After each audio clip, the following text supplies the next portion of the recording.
Nagluto lang ako ng pork tinakdakan, pork kilawin at syempre para balanse, may gulay na rin. Bumili lang ako sa palengke ng 1 kilong tenga at batok ng baboy. Aalisin ko ng maigi yung mga sapot sa tenga niyan syempre para malinis talagang maigi. Tapos nilagay ko na sa kawali at nilagyan ko ng tubig, binuong paminta, dahon na legal at 10 gramong asin, pati konting suka na rin. Tsaka luya at bawang. Pagkatapos ng 1 oras na pakuluan, uhugasan ko na ulit yan mga boss. After ko palamigin at hiwain, ipiprito ko naman yan. Habang piniprito ko yan, magpe-prepare naman ako ng mga gagamitin kong basic na ingredients. Bawang. Ganyang klaseng hiwa lang ang ginawa ko. Sibuyas na tisoy. Ganyang slice lang din ang trip na ginawa ko sa kanya. Pa-square-square lang din mga boss. At para dun naman sa sibuyas sa Tagalog, ganyang hiwa lang din mga boss. At sa siling pula at berde, bahala na kayo mga boss kung ano ding trip nyo. At syempre, kaperasong luya na rin mga boss. All goods na yan. At ayan na nga, naprito na yung tenga at batok ng baboy mga boss.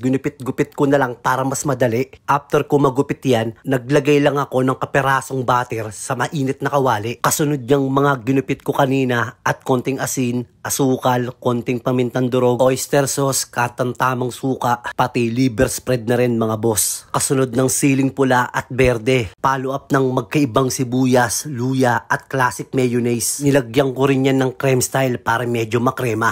1 perasong kalamansi, pambalanse. Hahaluin ko lang yan ng paganyan para kumapit yung mga inilagay ko sa kanya. Yan o, platings na kagad. Pag ganun lang, ano ka ba naman? At para dito naman sa kinilaw, siling pula at berde, bawang, luya at magkaibang sibuyas, suka, 5 gramong asin, pamintang wasak, pati konting kurot na asukal. Yan, at hahaluin ko na rin. Talaga naman, ang masarap na pulutan mga boss. Usok talaga ang tenga mo dyan.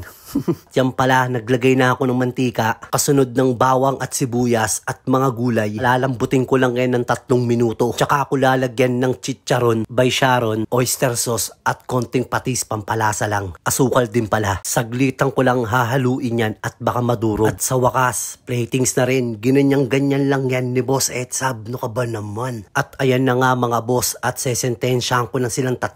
Isang simple at mahiyaing first bite. Sa panga, hindi ko nalasahan eh. Talaga namang mamutok-mutok na yung mukha ni boss eh oh.